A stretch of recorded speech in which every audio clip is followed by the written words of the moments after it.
السلام علیکم۔ خلیج فارس میں پاکستان اور ایران کی بحریہ کی جنگی مشقیں جاری ہیں اور اسی دوران صہیونی ریاست نے یعنی کہ یہودیوں نے ایران کے سب سے بڑے بحری بیڑے کے اوپر میزائل مارے ہیں یا بوم مارے، اس حوالے سے بھی کنفرم نہیں ہو سکے کیونکہ آپ جتنے بھی انٹرنیشنل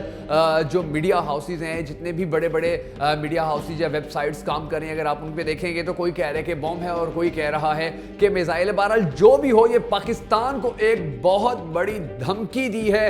یہودیوں نے، کیونکہ ایک جانب پاکستان ایران کے ساتھ مل کر مشقیں کر رہے ہیں اور اسی دوران جب یہودیوں نے ان کی یہ بیسیکلی میں آپ کو یہ بتا دوں کہ یہ کوئی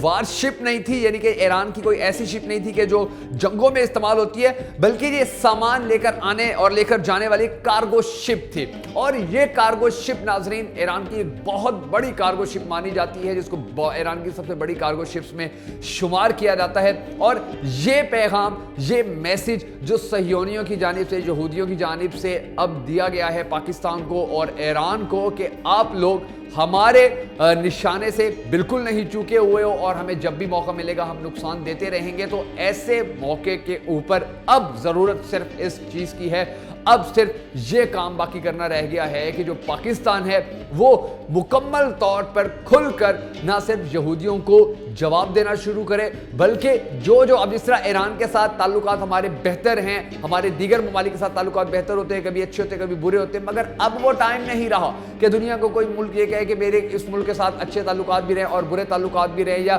ڈبل پالیسی اب کہیں نہیں چل رہی ہے۔ اب جا رہے ہیں بننے بلاگ اور ان بلاگز کے اندر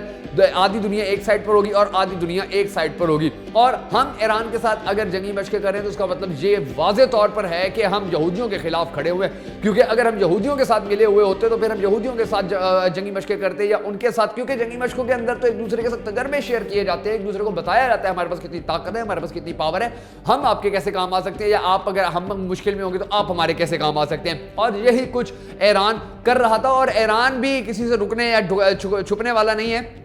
بلکہ ایران اس سے پہلے روس اور چین کے ساتھ بھی اسی طرح کی مشقیں کر چکے ہیں۔ اور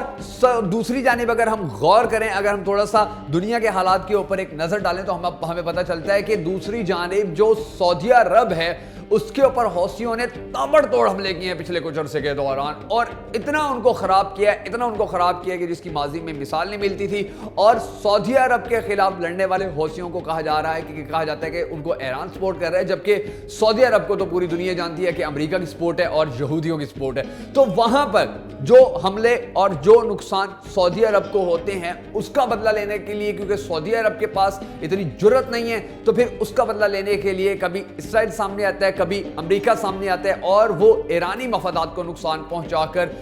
حساب جو ہے وہ برابر کرنے کی کوشش کر دیتے ہیں۔ اب جو صہیونی ہیں، جو یہودی ہیں، وہ تو یہ بھی کہتے نظر آتے ہیں کہ پچھلے 2 سال کے دوران ہم نے ایران کی 12 یعنی کہ 1 درجن سے زیادہ کارگو شپس جو ہیں ان کو نقصان پہنچایا، جس کے نتیجے میں ایران کو اربوں ڈالر کا جو خسارہ ہے وہ برداشت کرنا پڑ گیا ہے۔ اور اس کے ساتھ ساتھ اس جو یہودیوں کی